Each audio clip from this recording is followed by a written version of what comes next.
안녕하세요. 우리에게 채찍은 없어 당근 분야의 당근님들. 저는 작가 서늘한 여름밤입니다. 오늘은 제가 정말 특별하게 생각하는 게스트분을 모셨어요. 자기소개해 주시겠어요? 네, 안녕하세요. 저는 임상심리 전문가 일을 하고 있고 ADHD 치료를 받고 있기도 한 신지수라고 하고 나는 오늘 나에게 ADHD라는 이름을 주었다를 쓴 저자이기도 합니다. 저는 이 책을 읽으면서 너무 놀라웠던 게 임상심리 전문가가 자신이 ADHD라고 밝히는 게 참 쉽지 않았을 것 같아요. 그래서 그런 용기를 냈다는 것도 너무 놀라웠고 또 그냥 ADHD가 아니라 여성으로서 ADHD 판정을 받기 어려운 점들 그리고 젠더 문제까지 같이 짚어줬다는 게 너무 신선했어요. 그래서 드디어 한국도 이런 책이 나오는구나. 사실 저는 엄청난 용기를 내서 이걸 고백해야겠다, 이걸 뭐 세상에 알려야겠다 이런 포부까지는 없었던 것 같아요. 오히려 좀 가벼운 마음으로 그래 이거를 좀 내가 고백해가지고 다 같이 으쌰으쌰 했으면 좋겠다, 같은 사람들이 다시는 나오지 않았으면 좋겠다라는 오히려 좀 담담한 심정으로 썼는데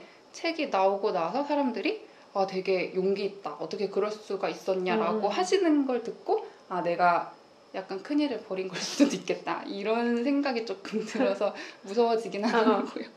맞아요. 임상심리 전문가라고 하면 되게 꼼꼼하고 체계적이고 그런 능력들이 되게 요구되는 직업이라고 사람들은 모르지만 우리는 그렇게 생각하잖아요. 사람들은 모르죠. 하지만 그런 직업이잖아요. 근데 ADHD가 있으셔서 일을 하기가 쉽지 않으셨을 것 같아요. 특히 저는 수련 중간부터 치료를 받기 시작을 했는데 치료 이후에는 사실 그나마 조금 약의 힘을 많이 빌려서 큰 사고는 없이 지나갈 수 있었는데, 물론 모든 게 아슬아슬하긴 했지만 약 먹기 전에는 정말 주변 사람들의 도움으로 울면서 좀 버텼던 것 같아요. 근데 보통 우리가 ADHD라고 하면 떠오르는 이미지가 막 한 6, 7살 된 남자아이가 막 엄청나게 막 소리 지르고 뭐 우리 아이가 달라졌어요 나오는 아이들처럼 막 가만히 있지 못하고 수업 시간에도 일어나고 막 그런 아이들을 상상하잖아요. 근데 이 책에서는 오히려 여자 아이들의 조용한 ADHD에 대해서 좀 더 집중해서 쓰신 것 같아요. 네. 그래서 조용한 ADHD가 뭔지 모르시는 분들도 많을 텐데 한번 설명해 주실 수 있으실까요? 저희가 ADHD라고 하면 진짜 과잉행동하고 충동적인 모습만 떠올리기 쉬운데 ADHD 안에도 좀 유형이 있잖아요. 방금 말씀드린 것처럼 과잉행동, 충동형이 두드러지는 그런 양상이 하나가 있고, 또 다른 유형으로는 부주의 증상이 두드러지는 양상, 그리고 마지막으로 좀 두 개가 같이 있는 복합형 ADHD가 있는데, 이 부주의형은 정말 말 그대로 부주의한 모습이 증상 특징인 거예요. 그래서 막 이렇게 보기에 산만하고 돌아다니거나 막 큰 소리를 내진 않지만 좀 조용히 앉아서 머릿속에서는 딴 생각을 하고 있다든지 다른 사람이 말하고 있는데 이걸 하나도 못 듣고 멍을 때리는 모습이라든지, 아니면 그냥 방정리를 못하거나 자꾸 깜빡깜빡해서 내가 지금 뭐하고 있었지? 내가 지금 어디 읽고 있었지? 이런 좀 기억력의 문제가 있는 것 같아요.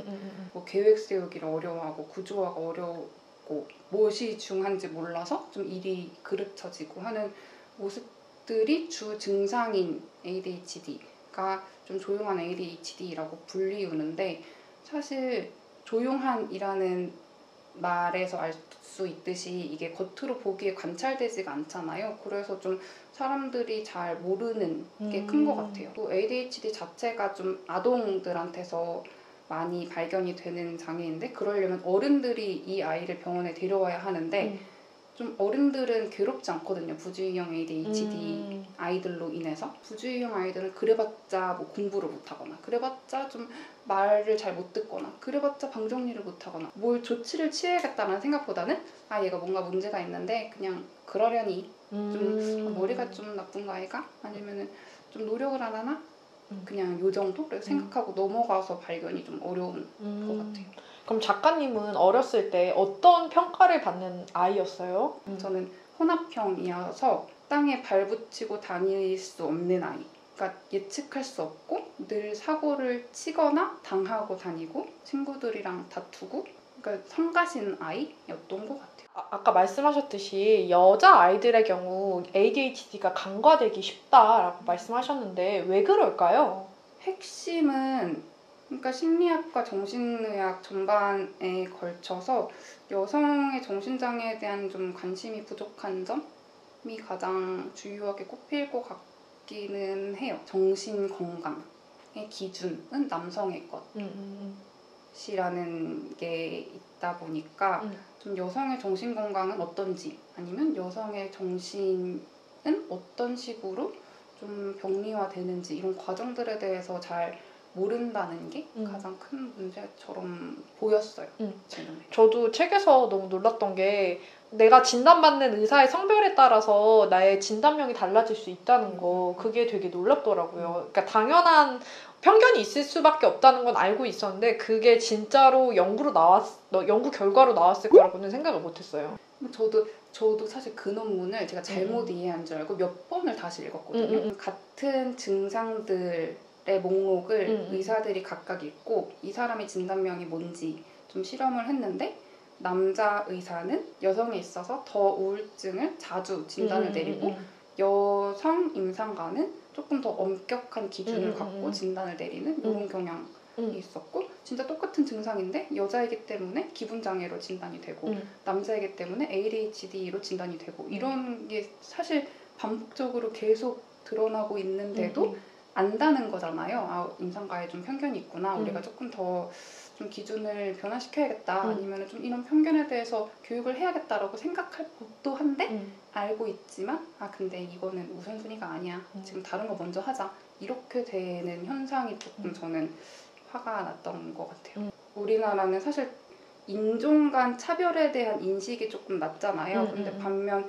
미국은 그래도 연구는 좀 되고 있는 형편이니까 미국에서 조사해봤을 때 인종별로 ADHD 진단과 치료의 비율이 좀 현저히 차이가 있고 성인 ADHD가 존재한다라는 것도 알려진 지 그렇게 오래되지 않았잖아요. 그럼에도 불구하고 그때는 심지어 여성도 ADHD가 충분히 발현될 수 있다는 걸 알았음에도 불구하고 실험 집단의 100%가 백인 남성을 기준으로 실험 연구가 되고 치료제도 당연히 남성을 기준으로 만들어지고 그 효과성도 남성을 기준으로 좀 판별이 되고 한 걸 보고 너무 소수자가 정신의학계에서도 여전히 간과되고 있다.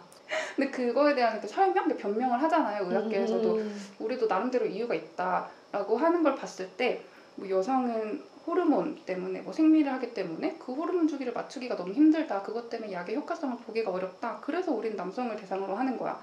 이런 설명들 아니면은 모집 단계에서는 여성들도 참가자로 껴놓고 이제 실험 결과를 낼 때는 여성을 배제하거나 아니면 이 남성 여성 간의 차이를 살피지 않고 그냥 일반화 시켜버리거나 우리가 계속 살피면서 지적을 해야 바뀔 수 있겠다. 사실 제가 하는 말들이 엄청나게 만연하거나 그러지 않을 수도 있거든요.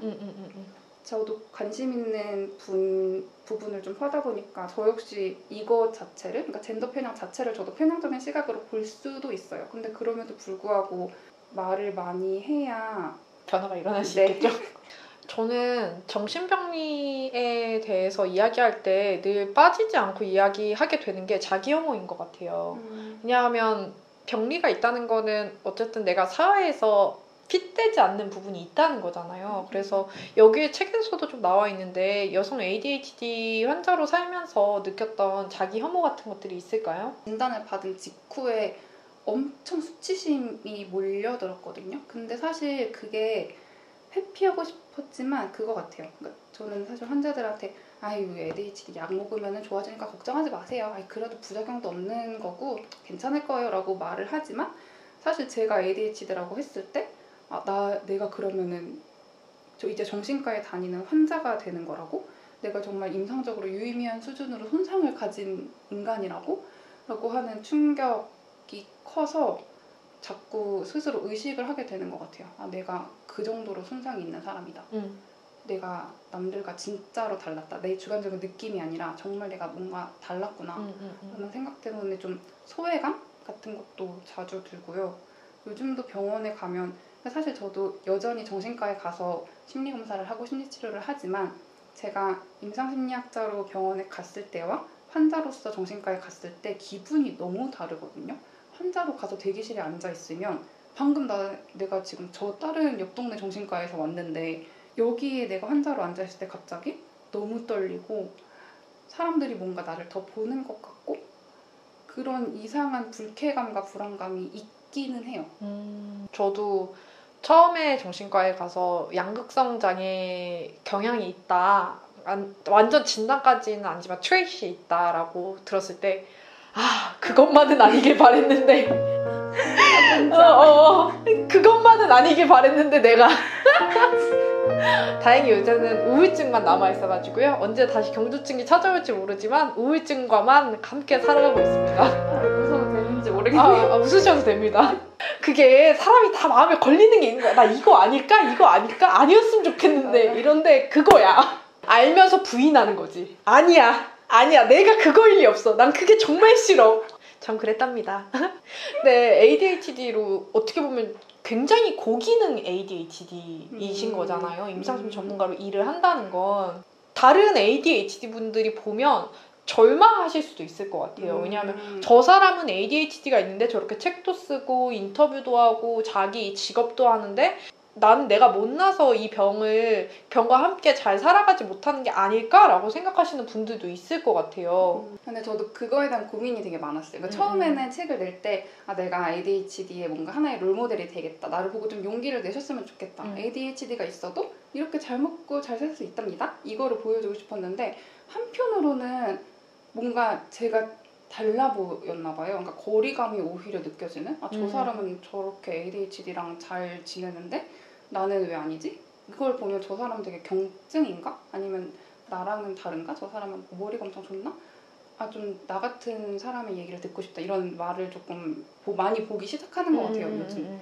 그러니까 결과적으로는 고기능을 인정하지 않긴 어렵겠죠? 성과가 있었고 잘 적응을 나름대로 하고 살고 있으니까. 근데 그 고기능이 사실 남들보다 더 고라기보다 ADHD 사이에서의 고잖아요. 그래서 사실 그냥 평범한 수준인데 더 그게 확대돼서 보이는 것도 있고 일면 그리고 제가 지나온 좀 과정들을 면밀히 살펴보면 저는 절대 고기능이라고 말하기 어렵거든요.